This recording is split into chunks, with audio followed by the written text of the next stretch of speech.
नमस्कार। राष्ट्रवादी party of India के राष्ट्रीय अध्यक्ष आज हमारे साथ मौजूद हैं। पार्टी के बारे में हम चर्चा करेंगे और आपको बता दें कि मात्र अभी 21 महीने हुए हैं और पार्टी जब आगे बढ़ती है, जब जनता के हितों के लिए बात करती है। आज पार्टी में लगभग 1 लाख मेंबर हैं, कार्यकर्ता हैं, जागरूक कार्यकर्ता। पार्टी का मुख्य उद्देश्य क्या है, पार्टी कब बनी, क्या मोटिव है इनके, आज हम खास चर्चा करेंगे। सबसे पहले हम जानेंगे उनका परिचय।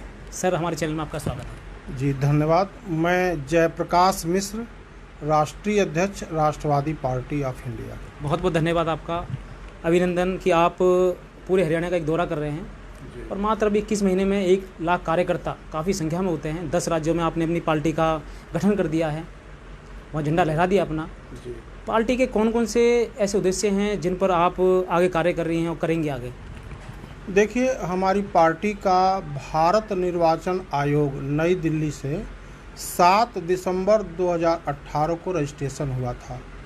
उसके बाद से हम लोग देश व समाज के हित के जो मुद्दे हैं उसको लेकर के समाज में जा रहे हैं, पब्लिक में जा रहे हैं और काम कर रहे हैं। वर्तमान में पार्टी का एक अभियान चल रहा है, जाति आधारित आरक्षण एवं SC/ST एक्ट के खिलाफ हस्ताक्षर अभियान का।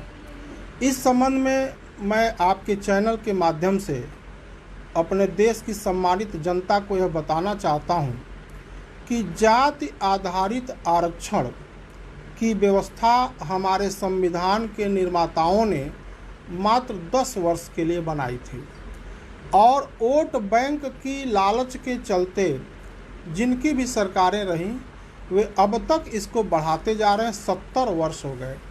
अब परिस्थितियां बदल गई हैं, इसकी आवश्यकता नहीं है।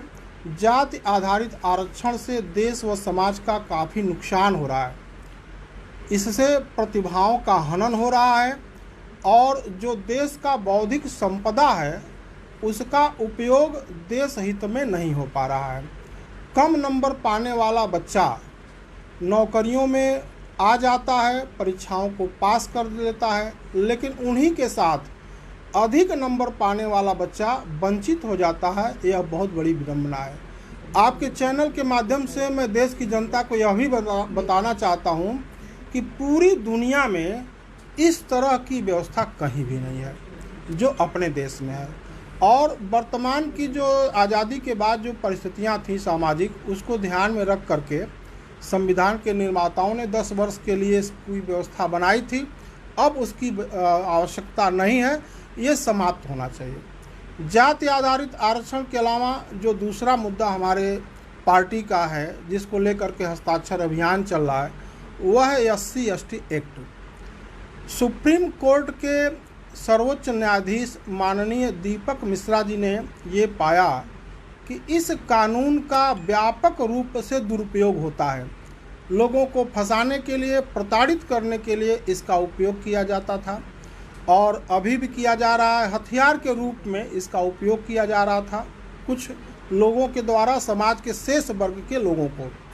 तो उन्होंने इस कानून के दुरुपयोग को रोकने के लिए एक व्यवस्था बनाई कि अगर कोई व्यक्ति शिकायत करता है कि अमुक व्यक्ति ने हमारे साथ दुर्व्यवहार किया, हमें प्रताड़ित किया, तो पहले उसके शिकायत की सत्यता को जांच लिया जाए, यानी उसकी विवेचना कर लिया जाए। अगर विवेचना में सही पाया जाता है तो आरोपी पर विधिक कार्रवाई किया जाए और यदि वो फर्जी पाया जाता है तो उसको प्रताड़ित होने से बचा लिया जाए। बहुत अच्छी व्यवस्था दिया था, लेकिन हमारे माननीय प्रधानमंत्री जी ने वोट बैंक की लालच में उस व्यवस्था को बदल दिया और अब बिना विवेचना के पहले आरोपी के ऊपर प्राथमिकी दर्ज होती है, जेल जाता है, बाद में विवेचना शुरू होती है। एक बहुत बड़ी विडंबना है। उस समय हमारे प्रधानमंत्री जी ये कहते थे कि राम मंदिर का निर्माण कोर्ट के आदेश से होगा और वहीं दूसरी तरफ कोर्ट के आदेश को उन्होंने बदल दिया। ये बहुत बड़ी विडंबना है, देश के साथ छलावा है। पर मिश्रा जी, देखा गया है कि पार्टी जब बन जाती है तो वादे दावे बहुत करती है, परंतु जब सत्ता में आ जाती है तो वो वादे सारे विफल हो जाते हैं, उनके वादे नहीं हो पाते। क्या ऐसा नहीं कि बहुत सी पार्टी आई और बनने से पहले वो वादे करती है बहुत कि मैं जनता के हित में ये काम करूँगा? और दूसरी बात हम बात करें जातिवाद की, तो जातिवाद पे तो मुख्य राजनीति होती है, आप कैसे बदलोगे इसे? देखिए, बहुत अच्छा सवाल आपने किया। आपका ये कहना है कि राजनीतिक पार्टियां लंबे लंबे दावे करती है और जब सरकार में आ जाती है तो उन दावों से मुकर जाती है, यही आपका सवाल है। इस पर मेरे पार्टी का स्पष्ट कहना है कि सभी राजनीतिक पार्टियां चुनाव के पहले जो घोषणा पत्र जारी करती हैं वह घोषणा पत्र स्टैम्प पेपर पर जारी करें, और यदि वे सरकार में आती हैं और उन वादों को पूरा नहीं करती हैं तो उनके ऊपर प्राथमिकी दर्ज किया जाए, उनके ऊपर विधिक कार्रवाई किया जाए। ये हमारे पार्टी का मांग है, ताकि लोग जो फर्जी घोषणाएं करते हैं, जनता को भ्रम में डाल करके उनका वोट ले लेते हैं, इस पर अंकुश लग सके, ये हमारा कहना। और जहाँ तक जातिवाद की बात है, ये बहुत ही गलत है। कोई भी व्यवस्था जात के आधार पर नहीं बननी चाहिए, गरीब और कमज़ोर के आधार पर बननी चाहिए। कमज़ोर और गरीब हर जात में है, हर धर्म में है। अगर सरकार किसी की मदद करनी चाहती है तो जात के आधार पर नहीं बल्कि कमज़ोर और गरीब के आधार पर करे। पार्टी में अक्सर देखा जाता है कि जो नीचे के तमाम अधिकारी होते हैं वो कहीं ना कहीं भ्रष्टाचार में लिप्त होते हैं। पार्टी का नेतृत्व कर रहे हैं मिश्रा जी सही हैं अपनी जगह, परंतु वो कैसे विश्वास दिलाएंगे कि जो मेरे कार्यकर्ता हैं वो ईमानदार छवि के हैं, वो पार्टी में बनने के बाद, नेतागण बनने के बाद वो जनता की सेवा करेंगे क्या ईमानदारी से? कैसे उनको सार्थक में लाएंगे आप? नहीं, बहुत अच्छी बात आपने कहा। देश के सामने या देश की जनता के सामने राजनीतिज्ञों का, राजनीतिक दलों की विश्वसनीयता का एक संकट सा उत्पन्न हो गया है। सभी दलों के लोगों को, सभी दलों को जनता जो है शंका की निगाह से देख रही है कि ये जो कह रहे हैं वो नहीं करेंगे, ये बिल्कुल सही, या फिर ये ईमानदार बन रहे हैं लेकिन वास्तव में ईमानदार नहीं होंगे। बिल्कुल सही कहा आपने। इस तरह का एक विश्वसनीयता का संकट है राजनीतिज्ञों के सामने, पॉलिटिकल पार्टियों के सामने। जनता शक की निगाह से इनको देख रही है।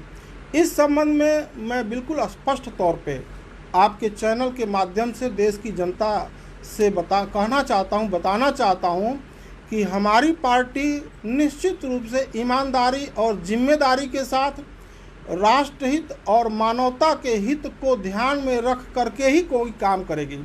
इसके प्रमाण के तौर पे भी मैं कुछ बताना चाहता हूँ। जैसे हमारी पॉलिटिकल पार्टी के पहले हम लोग उत्तर प्रदेश में निजी विद्यालयों के प्रबंधकों और शिक्षकों के हित को लेकर के पिछले 10 वर्षों से काम कर रहे थे, और इस पार्टी की जो मातृ संस्था है वह उत्तर प्रदेश वित्त विहीन विद्यालय प्रबंधक संघ है।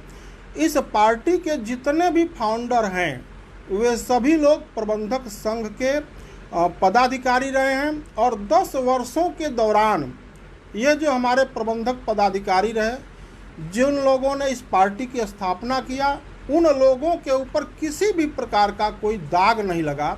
इस आधार पर मैं कह सकता हूं कि 10 वर्षों तक सेवा करने वाले व्यक्ति के ऊपर अगर कोई दाग नहीं लगा तो आने वाले समय में भी यह बेदाग छवि बना करके देश की सेवा करते रहेंगे। बहुत अच्छी बात है। और सबसे अच्छी बात ये भी कि आपने 21 महीनों में 1 लाख कार्यकर्ता जोड़ दिए, तो कहीं ना कहीं पार्टी की अच्छी छवि देखी होगी। आगे की रणनीति क्या होगी? पार्टी में और कार्यकर्ता जुड़े हैं, अभी 10 राज्यों में आप काम कर रहे हैं, आगे काफ़ी राज्य हैं जिनमें आपको अभी और जाना है, किस तरह से आगे की रणनीति है आपकी? देखिए, ऐसा है कि ये जो 2 मुद्दों को लेकर हमारी पार्टी पूरे देश में हस्ताक्षर अभियान चला रही है, उसमें 10 राज्यों में पार्टी का नेटवर्क है, वहाँ यह आंदोलन, यह अभियान चलाने में कोई कठिनाई नहीं हो रही है। लेकिन जो बाकी राज्य हैं देश के, जहाँ पार्टी का नेटवर्क नहीं है, वहाँ पे नॉन पॉलिटिकल ऑर्गेनाइजेशन जो हैं, जो जाति आधारित आरक्षण और SC/ST एक्ट का विरोध करते हैं, उनका सहयोग और समर्थन हमें मिल रहा है, और उनके सहयोग समर्थन से शीघ्र ही पूरे देश में पार्टी का नेटवर्क तैयार हो जाएगा। इस प्रकार का हम लोगों को, हमारी पार्टी को विश्वास है। सोशल मीडिया पर जब इस मुद्दे का प्रचार होता है तो पूरे देश से लोगों के जुड़ने का क्रम तेज हो जा रहा है। काफ़ी संख्या में, हजारों की संख्या में प्रतिदिन हम लोगों के पास संदेश आ रहे हैं पार्टी से जुड़ने के लिए पूरे देश से। बहुत अच्छी बात। मिश्रा जी, अभी हाल में ही एक सोशल मीडिया पर एक पोस्ट वायरल हो रही थी। दिल्ली का जो राजीव चौक है किसी को पता नहीं है, किस तरह से आपके मन में आया कि मैं लोगों को जागरूक करूँ वहाँ जाकर, कैसे? देखिए, ये दिल्ली वासियों के साथ ही पूरे देश के जनता के साथ एक बहुत बड़ा धोखा है। दिल्ली में जो राजीव चौक है, प्रायः लोग यही जानते हैं कि स्वर्गीय प्रधानमंत्री राजीव गांधी जी के नाम पर उस चौक का नाम रखा गया है। और इस बात के लिए लोगों को भ्रम में डालने के लिए बगल में ही इंदिरा चौक एक स्थान रख दिया गया है, नाम रख दिया गया है, और गांधी जी की मूर्ति भी वहाँ पे बगल में लगाई गई है। तो यह जो भ्रम में डाला गया है जनता को, इस भ्रम को दूर करने के लिए हम आपके चैनल के माध्यम से भी बताना चाहते हैं और सोशल मीडिया के माध्यम से भी देश की जनता को बताएं कि दिल्ली में जो राजीव चौक है वह स्वर्गीय प्रधानमंत्री राजीव गांधी जी के नाम पर नहीं रखा गया है, बल्कि मंडल कमीशन का विरोध करने वाले आरक्षण विरोधियों के अग्रदूत स्वर्गीय गोस्वामी जी के नाम पर राजीव गोस्वामी जी के नाम पर राजीव चौक का नाम रखा गया है। लेकिन इस बात को दबाने के लिए तत्काल की सरकार ने, प्रशासन ने यह भ्रम पैदा किया है।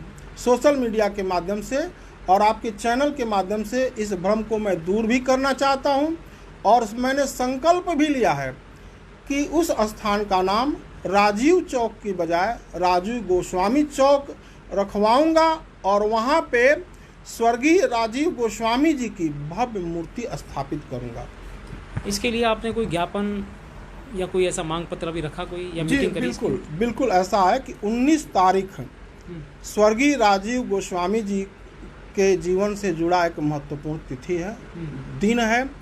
इसी दिन 19 सितंबर? हाँ, 19 सितंबर के दिन ही मंडल कमीशन के सिफारिशों का विरोध करने के लिए, जाति आधारित आरक्षण का विरोध करने के लिए उन्होंने आत्मदाह किया था।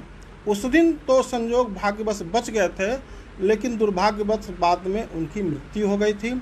इसलिए उनका यह जो दिन है वो बलिदान दिवस है, एक प्रकार से आरक्षण विरोधियों के वो अग्रदूत हैं। इसलिए उस दिन हम लोग राजीव चौक पर उनकी मूर्ति पर, उनके चित्र पर माल्यार्पण का कार्यक्रम बनाए हुए हैं। ये एक कार्यक्रम है और उसी दिन प्रशासन को इस आशय का हम लोग मांग पत्र भी सौंपेंगे, जैसा कि अभी आपने चर्चा किया। सर, पार्टी के नेतृत्व में जनता को, अपने कार्यकर्ताओं को संदेश देना चाहोगे आप? जी बिल्कुल, मैं देश की जनता को और अपने पार्टी के पदाधिकारियों, कार्यकर्ताओं के माध्यम से देश की जनता को ये संदेश देना चाहते हैं कि जाति आधारित आरक्षण और SC/ST एक्ट यह देश के लिए काला कानून है, यह समाप्त होना चाहिए। हमारी पार्टी के कार्यकर्ता, पदाधिकारी और देश की जनता से हमारी अपील है कि अपने अपने जनप्रतिनिधियों पर दबाव बनावें कि वे सरकार के ऊपर दबाव बना करके इस कानून को समाप्त करावें, ताकि देश के जो बौद्धिक लोग हैं उनकी बौद्धिक क्षमता का उपयोग देश हित में हो सके, और जो SC/ST एक्ट से वैमनस्य पैदा हो रहा है समाज में, वह वैमनस्य पैदा होना बंद हो सके, आपस में तालमेल बन सके। बहुत बहुत धन्यवाद। तो आपने सुना राष्ट्रवादी पार्टी ऑफ इंडिया के राष्ट्रीय अध्यक्ष मिश्रा जी ने कहा, और सबसे बड़ी बात ये भी कि जो पार्टी का नेतृत्व करता है, जो राजा होता है, वो अपनी प्रतिनिधियों के साथ साथ जनता को भी देखता है। उनका कर्तव्य है कि हमारे जो प्रतिनिधि बनते हैं, विधायक, नेतागण तमाम, वो ईमानदार हों, क्योंकि वो ईमानदार हो गए तभी एक पार्टी चलती है। और आपने आज के टाइम में देखा होगा कि एक राजा तो सही होता है, परंतु उसकी प्रजा में बैठे हुए पदाधिकारी कहीं ना कहीं भ्रष्टाचार में लिप्त होते हैं, जिनके कारण राजा का नाम खराब होता है और पार्टी बदनाम हो जाती है। दूसरी बात हम कहें कि एक कम समय में 21 महीने में 1 लाख कार्यकर्ताओं को जोड़ना बड़ी स्वाभाविकवादी बात है, और कार्यकर्ता जब भी जुड़ते हैं जब पार्टी एक अच्छे कार्य के लिए अपना एक अच्छा कदम उठाती है। जातिवाद, SC एक्ट, ये एक काला कानून ऐसा है कि जो कभी भी इसे पनप नहीं पाया। भारत राजनीति होती है गंदी राजनीति, तो इनकी बहुत अच्छी पहल है कि ये ख़त्म हो और एक राजनीति का एक अच्छा पहल हो, हिंदुत्व के लिए अच्छा पहल हो, भारतीय जनता के लिए अच्छी पहल हो। और इसी के साथ हम ये चर्चा करते रहेंगे आगे पार्टी के बारे में बताएंगे आपको, सारी चर्चाएं क्या है, आगे मिलते रहेंगे। ऐसी खास खबरों के लिए हमारे साथ देखते रहिए। A to Z news update आपकी आवाज़।